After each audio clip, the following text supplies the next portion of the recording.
Hey, welcome back to Russ Sorter Garage. I am out here after work, sweating already. Just out here moving stuff around and messing around. Wow. It's gonna be time to get back on the Rambler. Not gonna get anything really major done tonight, but let me show you where I left off and what we're gonna do next. So, as expected, if you've been following along, the next piece of the puzzle is gonna be to do the firewall section of the floors. Let me show you how the inside looks. I think it came out pretty good. The G-body floors are now 100% welded in. Looks good. I will have to remove these poorly done patches. I forgot about that. So I am going to have to run around with the cutoff wheel and get these patches out of here and see what the floors really need and then fix them up a little nicer. And then the front half patches, same deal. I got to get those out before we mock up the engine, and then same at the back. See what it really needed, because I don't think the floors are that bad. I think they just stuck full patches in for some reason. But up here's what's next. So I got to tie in the Rambler firewall to the G-body floor pan / small firewall section that's left. And we'll make some pieces along the sides to run up. And I think so far it's looking pretty good. And it's, as far as I can see, everything's going to work out nice. So let's get started. So amazingly, this section up here is pretty close. You know, so just some knocking around and some trimming, and I think I can get some tack welds to start getting it tied in. And then as pieces are attached, come back with the hammer and just keep knocking around and getting things somewhat lined up. I want to keep the Rambler firewall pretty much as is and not distort it because of the steering column area. I want to leave that factory and just tie in below it. And then over here, I may just cut that whole section off of the top of the G-body firewall area there and put in a new piece. All right, let's see what it looks like here. Clean up a little bit, make a couple cuts.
All right, I'm going to continue chasing this around, tack weld here and there, and we'll come back when I'm further along. All right, it is another day back on this. Now, I'm starting a little late today, but my goal today is to finish this firewall and the transmission tunnel, which was my biggest issue, I guess, because I want to make sure I don't cut into the area of the factory heater. I want to keep all that. So we'll see how that works. But I started on this the other night on this side. I'll show you what it's looking like. We're going to probably move to the inside to finish it off and then move to the passenger side and start tying the firewall in there. Get both sides done and then start on the tunnel. But let me show you what else I got. So as I have said over and over and over, if you want to build low-dollar hot rods, you need parts cars. And here's one I just picked up. This is a, what is it? I think it's an 89 Camaro. It's an RS. It's not a Z, but it is a 305 5-speed car, which is pretty cool. And it really is not rusty. And I don't know, I've got flat tires on it right now. I don't know if I can even get inside to show you what it's got in there. Let me see if I can get the hood up, and maybe I can get a battery in this thing and get the windows down and even just see if it cranks real quick, because I'm just curious, because this thing doesn't run. All right, well, that's not happening right now. I got to get this off the trailer because I can't get the doors open to even get in there. But you can see it's got lots of good parts. It has actually 4th gen leather seats in it, front and back. I have to get them out and see how nice they are or not nice they are. It's got the obvious aftermarket steering wheel, some kind of homemade shift knob. I don't know what. But if it's the right parts, it should be a world-class T5. The engine, I believe, is a 305, which is nothing special, but it does have an aftermarket aluminum intake and a Holley and such on it, so it's got parts. But it hasn't run in a while. I got to get it fired up and see if it's usable or not. Probably all going to get sold, but I'm going to keep some stuff from this for future builds. I may even put this steering box in the Rambler. I got to see. I think I have a Monty SS one to use, but this is what you got to do to build cheap hot rods. You got to buy parts cars, because I bought this car for $600 locally, which is pretty insane for a 5-speed Camaro. But you know, it was like most marketplace deals. The guy was so sick of dealing with people not showing up and basically just bullshitting them that he said, look, you offer cash and show up, it's yours. Well, I show up and pay cash and it's mine. So it's going to get cut for parts, but what a great parts car it will be. So yes, parts cars are the way to go. In fact, this morning, and this is why I'm starting a little late today, I had to get rid of one that I had bought last week and scrapped out already. If you remember, if you saw my short a few weeks back, I bought another Tri-5 Chevy pickup truck project. Really, really solid truck to build, but it's kind of a mishmash of parts. It's a 57 cab, 57 frame, 55 nose, and I think the bed's a 55 as well.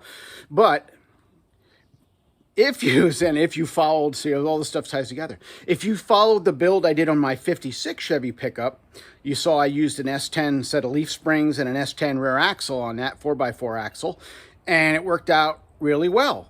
Well, it worked out so well that I bought another S10 just for the rear axle and the leaf springs. I found a 1997 S10 Blazer 4-door that somebody was working on, and it was basically mostly apart, no engine, no transmission, no nose, but it had super clean suspension parts and rear axle and leaf springs, and came with a second rear axle with disc brakes and a bunch of stuff for $300.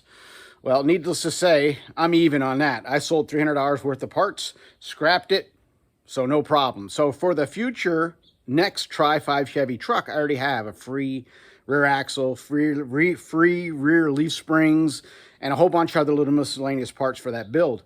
So again, parts cars, they are the way to go. If you want to do this cheap, it is the way to do it. And I'm on a budget always, so that's the way I do it. All right, enough of that garbage. Let's get back to this firewall. I think it's time to move inside. I'll show you what's to do on the inside corner there, and we'll get that knocked out. All right, here's a look inside and where I'll be working next. Oof, get down in here. All right, so you can see where the firewalls are tied together. Again, later on, seam seal it, paint it, good to go. Nothing special. I just gonna weld. I'm gonna get this a little bit tighter up here on the top, and then weld here, and then make some patches to fill in this area here, and that'll tie the floors into the the side and the patches that I made earlier and get that all welded together. And that'll tie in this side of the floor. Done with this side. That's all tied in. Good to go. There'll still be some finish work to do obviously later, but that is well done and strong enough that it is turning into a car again. Once I have the body up in the air again, I still have tons of seam sealing to do and some patches still welded underneath. And I think up front I'll make filler pieces for here to fill that in. But I can do that again after the body's in the air. Right now I just want to get the firewall done to the point where we can get the engine and transmission mocked up.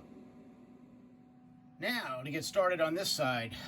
Now this is the side obviously on the Monte Carlo that had the HVAC box, which was huge. And I still have some welded in nuts and reinforcement here, which is not going to be needed anymore.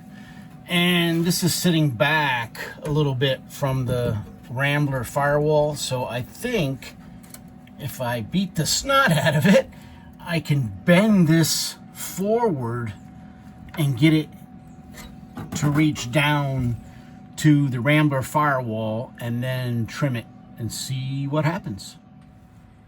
All right, I'm going to try to video this. I'm going to knock this forward from the inside with a block of wood and a big old lump hammer.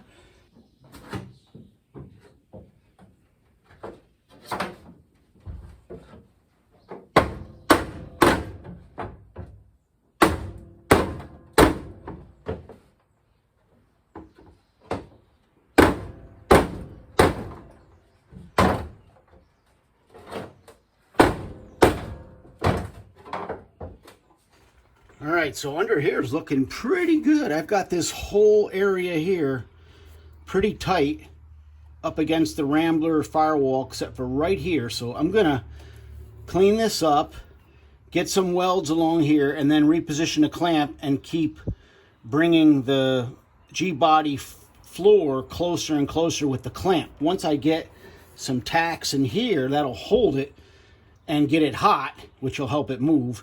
And then we'll clamp it and chase this all the way down to here.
All right, so we're welded up all the way to here. And now I got to trim the inside of that away. I'll show you what I mean. So I can get this section out further because this is obviously stepped. And I want to make it match the other side. So inside, you can obviously see the welding line. So I'm going to trim all the metal above that welding line and get that out of here. And then that'll make this section here easier to push forward. All right, dirty work continues. This side of the firewall, all done, except for the inside. So that's all tied in. Still have to clean it up in here, but get the idea. It's all tied into the Rambler firewall. Now I just got to make the piece to fill in that section there. And then move to the tunnel. All right, this side is all tied in. So that is that. Obviously still cleanup to do on it, but it'll get that later. Whole idea of right now is just to get the firewall built to the point where I can get the tunnel done and mock up the engine transmission. And then I still have to come back, like there's a hole there at the bottom of the rocker area here. I got to fill that.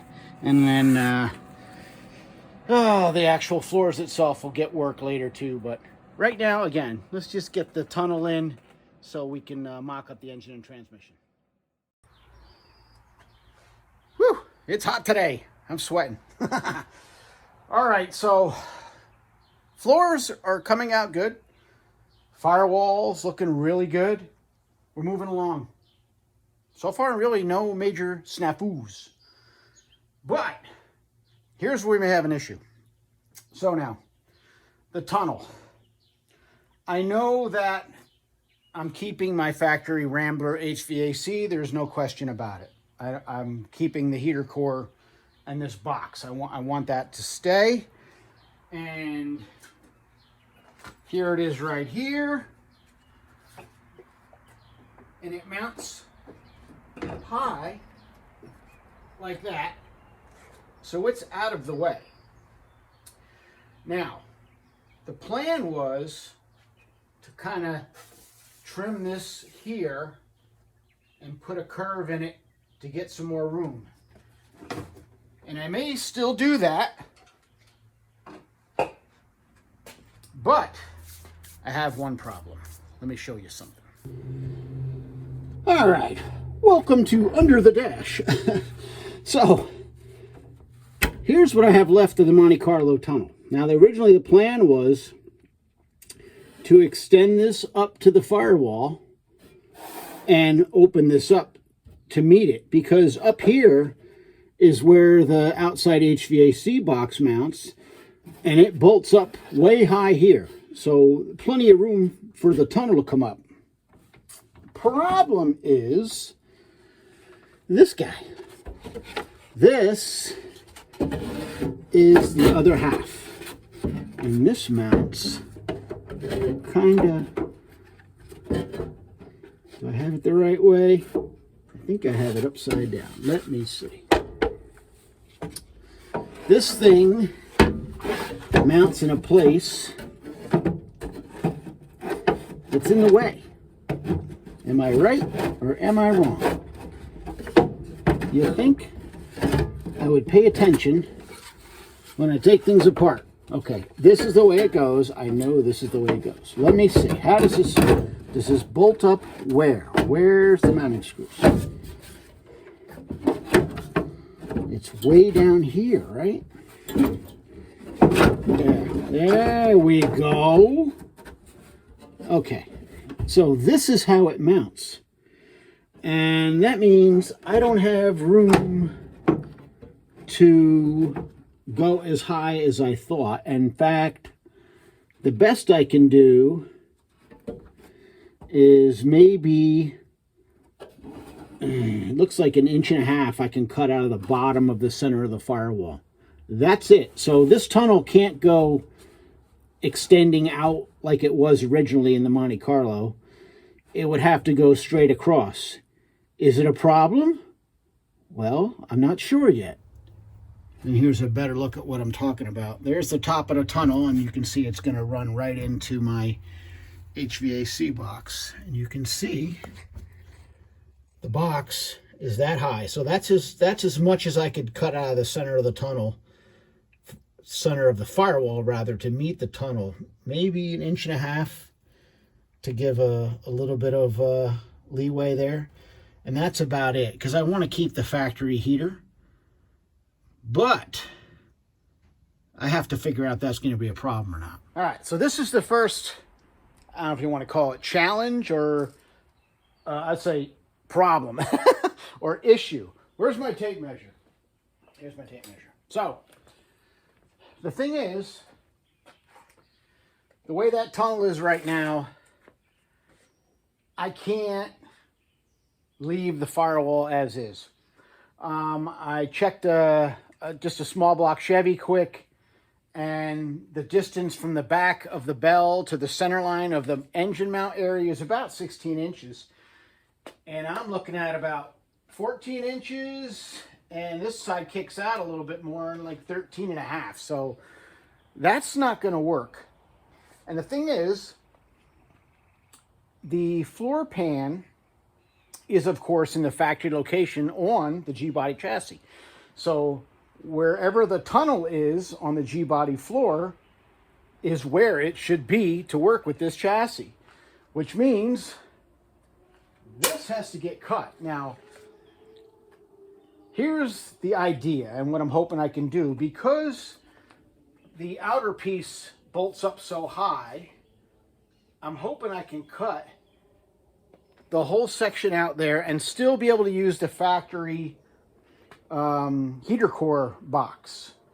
Now, the piece that bolted up underneath, that's not going to work obviously anymore, but all that heater core does is send air down through these 3 holes. So all I got to do is make a plenum and have it send air out to the floor and to the defrosters. I really don't even have to have them separate. It can do it at the same time.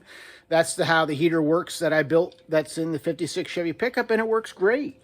So I think that's what we're going to do. It's more important that the engine and transmission are in the right spot than a factory-looking heater.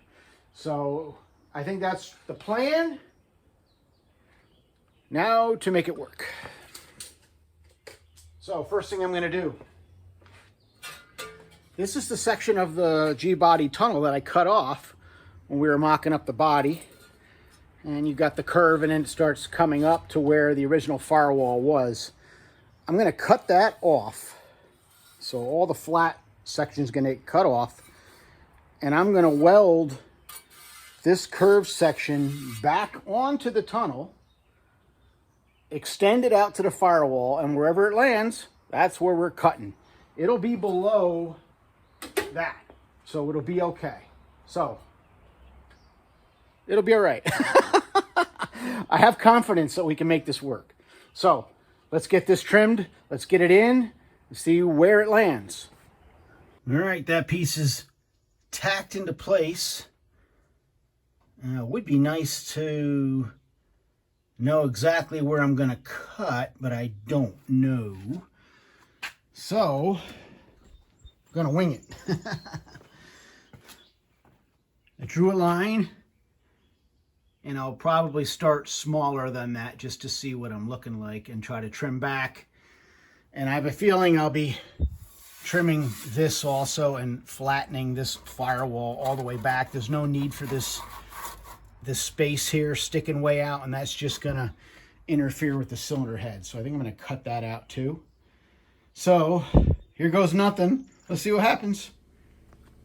Here we go. I can't see. Where are we going? Let's go here. Slag on this thing.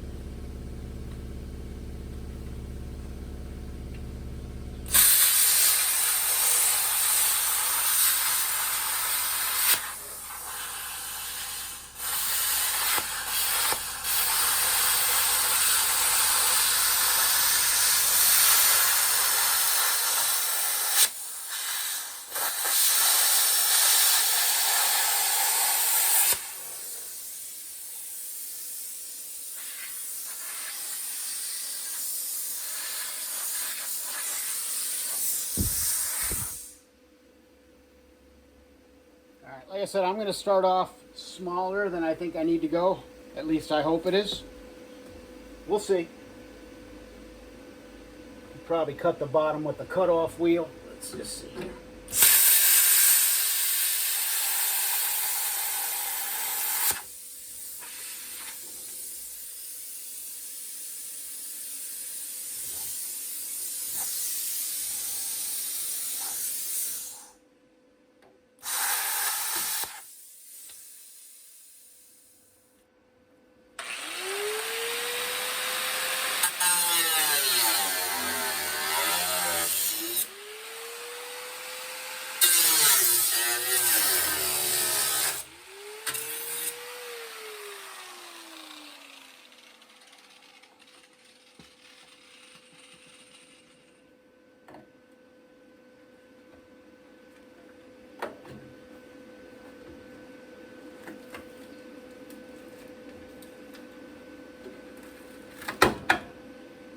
Yeah, this thing's 2 layers thick, so I'm going to have to trim that as well.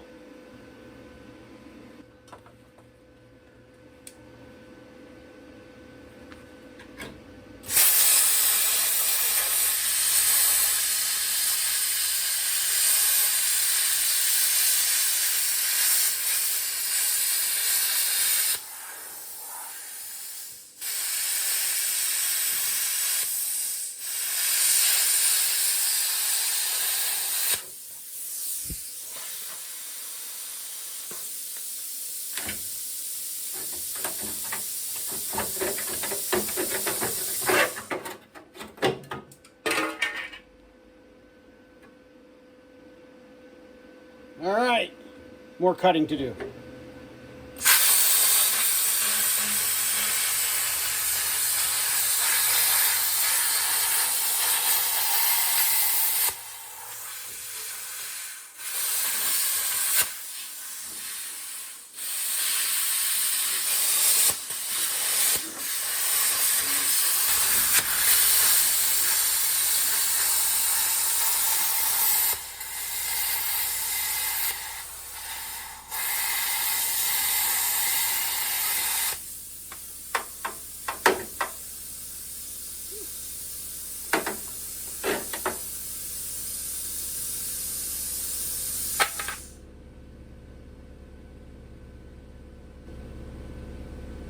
All right, we did good. I didn't cut too much. But I am going to have to go higher to go straight across.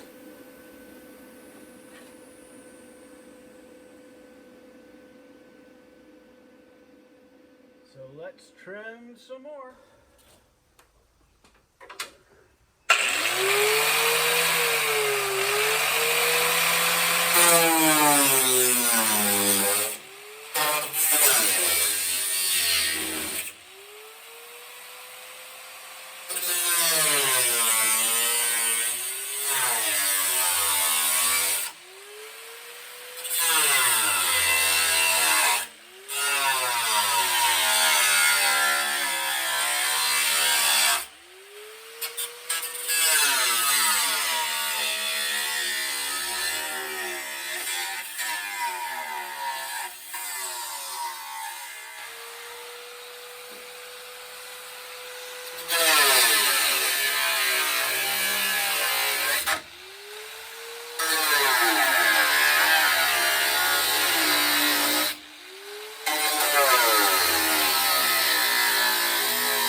All right, it's getting there. Just beating the snot out of it. Turning it into a tunnel.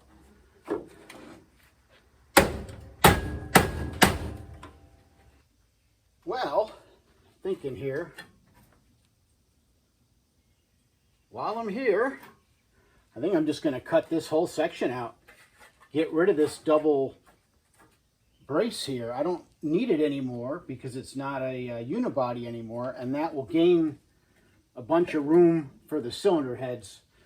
So I think I'm going to just trim this back right to here, box this in, and get rid of this on both sides.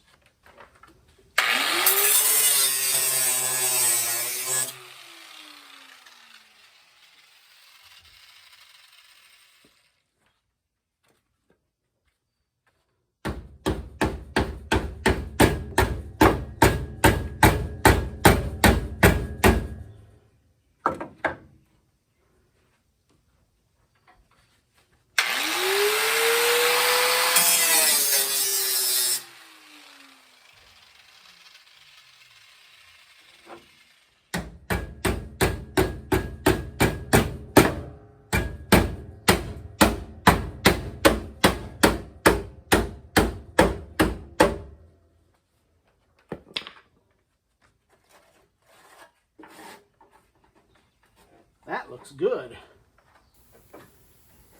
Whew.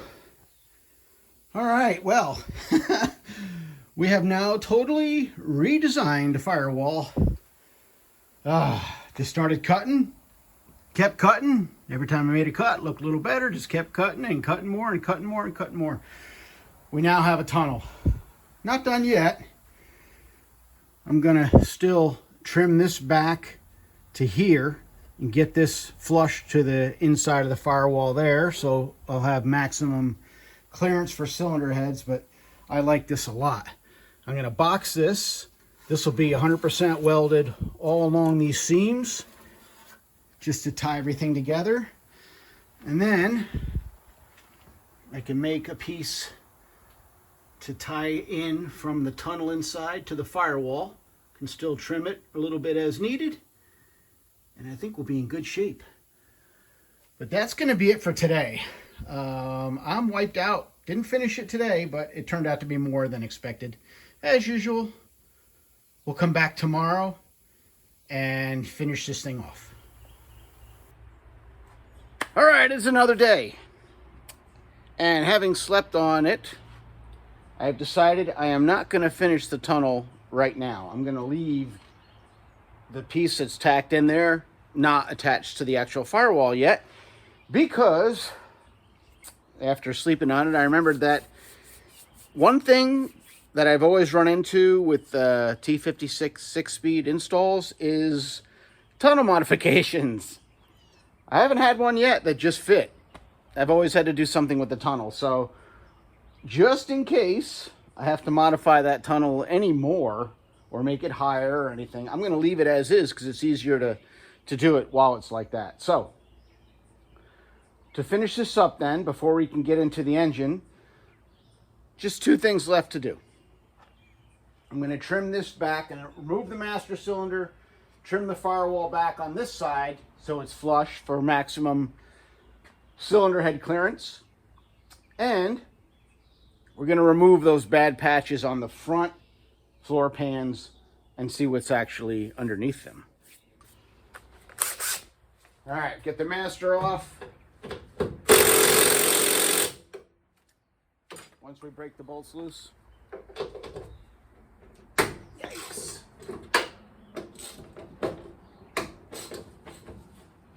All right, now this should come out. Looks like an original master cylinder to me.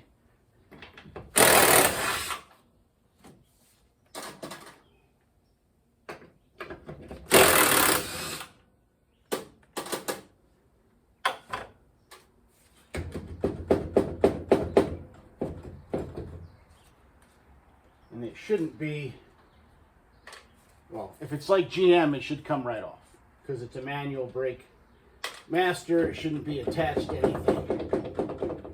Maybe it is.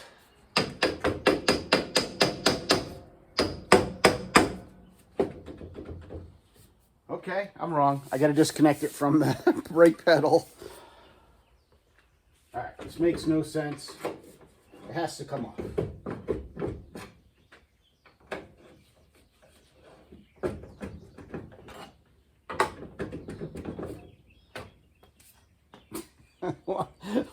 Why? What is going on here? Now I'm sweating already. I don't even think it's 8 o'clock in the morning. I'm sweating. It's so hot out already. Now it's coming off. This has to come off. What's going on here? It's 2 bolts. The pedal's disconnected. What is this? What? How can this be?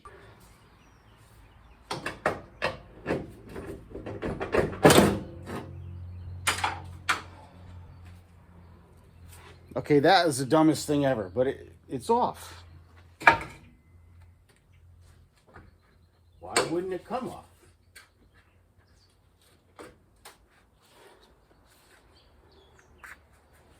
Okay. Look, it's just like I thought. GM's not attached to anything.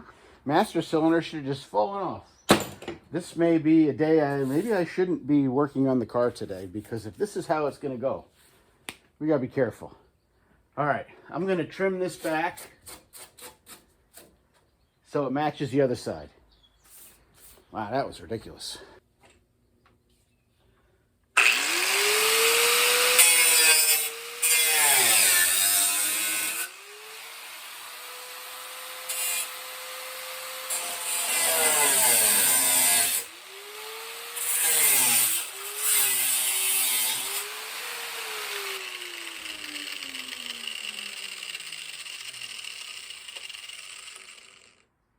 Knocking this down to match the other side and get it flush.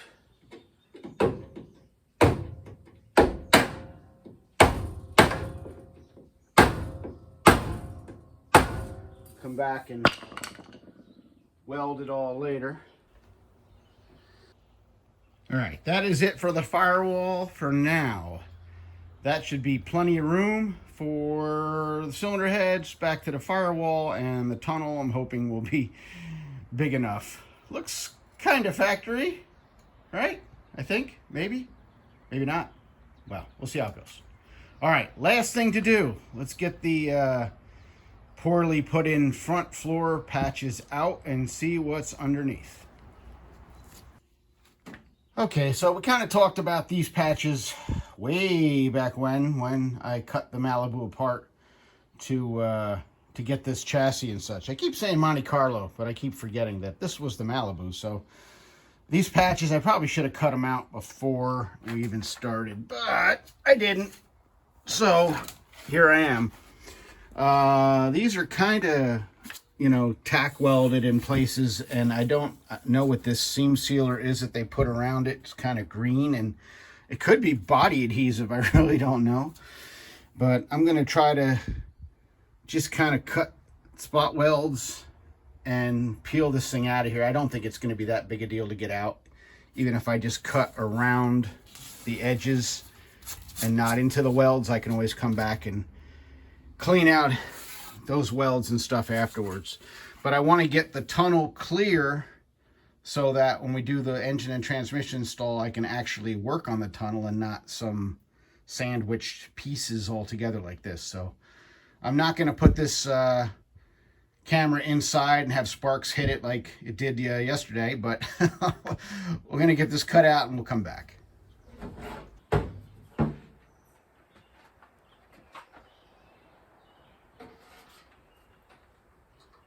First floor pan out.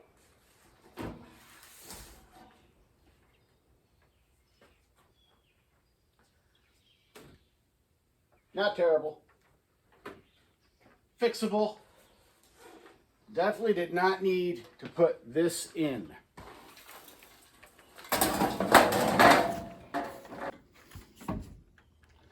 So here's what they put that full patch panel in for. Got some rust here along the seam, and that's it.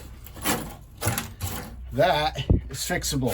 Some pinholes, that's no big deal. This is all good. Toe kick area, all this is all good, which is actually pretty good for a G-body. Now the other side I can see has a hole in the corner that the patch panel didn't even cover. But I bet the other side is about the same. And that's cakewalk. Did you see the floors I had to fix in the 55 Buick? This is nothing. Let's get the other side out. Passenger side out. Passenger side, worse than the driver's side. Got some more rust on the inside there, but it's all fixable. It's just metal. It's a shame they butchered those patch panels so badly, but I believe I can trim them down to what I really need and maybe add a little bit here and there where they cut away the sections that you actually did need and make some patch panels no problem. So not a big deal. not concerned. So I think that is going to be it until we get into the engine. I got to get the shop vac out. I'm going to clean all this mess up, vacuum up what's left of the floors, throw away all these scraps that cutting off of here. But I think it looks pretty good. We've got a transmission tunnel. Looks pretty good. I'm happy with it. Hopefully everything fits. All right, so that's going to be it for this one. Got a lot accomplished, I think. Firewall's all done. Floors are all done. Ready to start talking about engine and transmission. That's going to be next. So, thank you very much for watching. Thank you for waiting for this video to come out, because I know I try to get at least one video out a week, but got to do other things too. So this one took a little longer. No thanks to the drunk driver who wrecked my lawn. So if not for that, I would have had a video. This would have been done last week, but it is what it is. So thank you very much for watching. Thank you very much for following this ridiculous build. And thank you very much for subscribing. I really appreciate it. Lots more to come. We'll come back, as I said, engine and transmission talk. See ya.